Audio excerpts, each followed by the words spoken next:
ஓம் சாந்தி. 8/6/2026 திங்கட்கிழமை.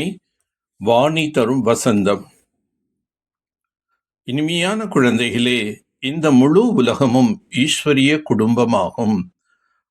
அதனால் தான் நீங்கள் தாய் தந்தையாக இருக்கின்றீர்கள்.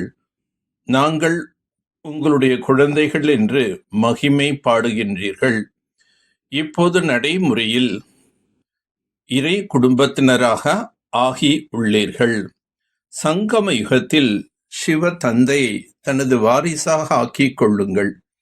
உடல் மனம் பொருளால் பலியாகிவிடும் பொழுது 21 பிறவிகளுக்கு முழு ஆஸ்தி பலனாக கிடைத்துவிடும்.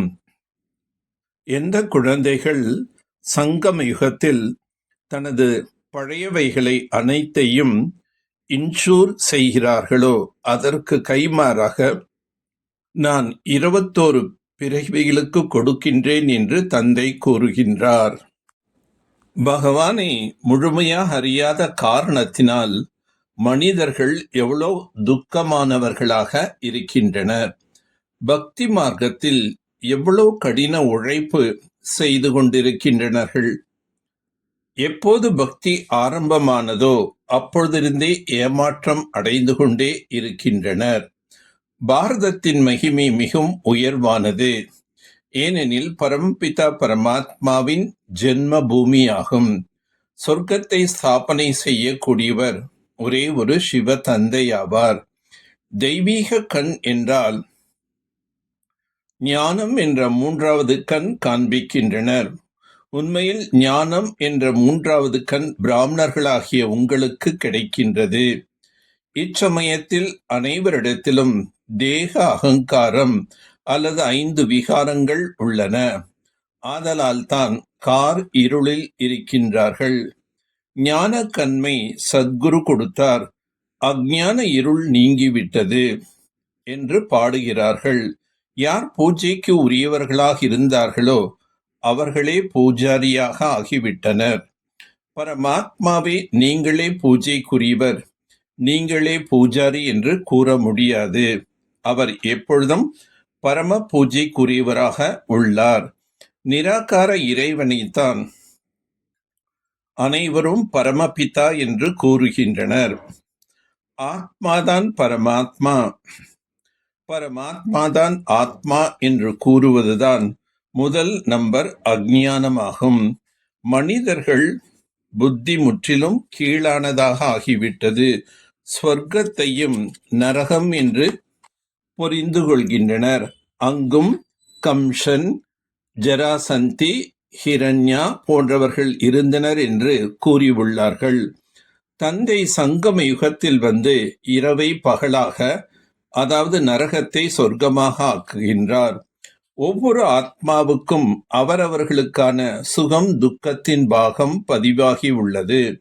சிவ் பாபா பிறப்பு இறப்பில் வருவது கிடையாது. ஒவ்வொருவரும் அவரவர்களது முயற்சியின்படி உயர்ந்த பதவி அடைவார்கள்.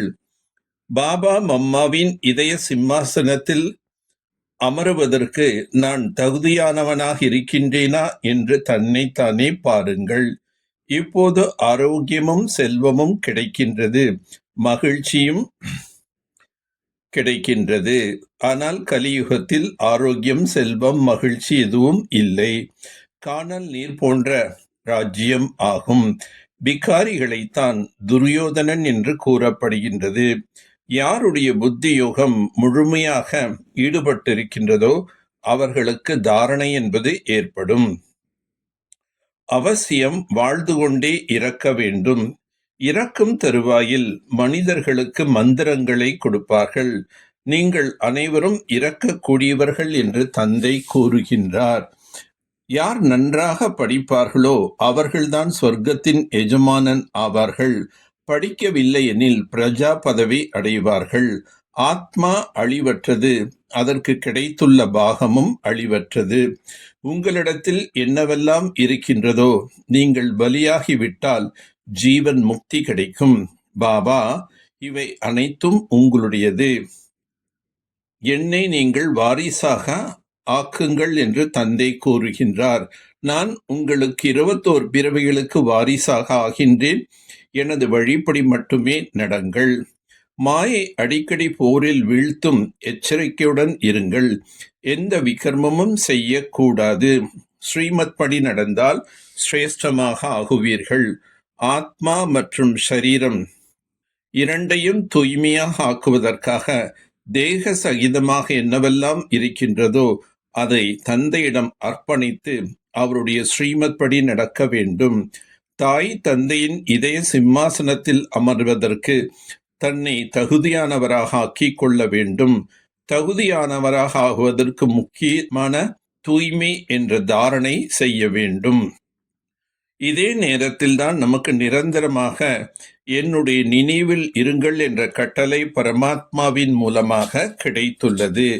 ஆகவே நிரந்தரமாக நான் தந்தையின் நினைவில் இருக்கின்றேனா?